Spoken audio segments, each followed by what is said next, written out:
तो हाकी ये आतिशी ज़्यादा मेल अच्छा नहीं। मेल यानी कि मुलाकात।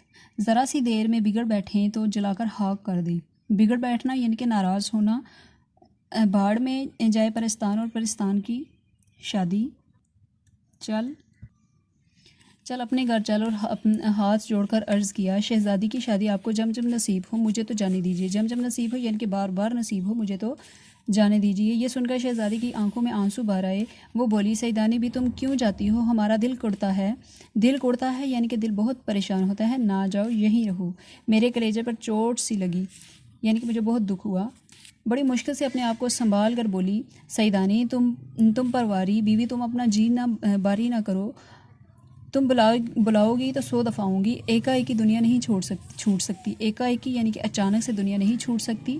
मट्टी में ही खुश रहती है। यानी कि इंसान जो है मट्टी का बना हुआ है तो वो मट्टी में ही खुश रहता है, यानी कि ज़मीन पर ही खुश रहता है। शहज़ादी तो कुछ हफ़ा और कुछ रोनखती सी होकर उठ गई। रोनखती सी हो जाना यानी कि रोने वाली शक्ल बनाकर। बादशाह बेगम बोली, अच्छा सईदानी भी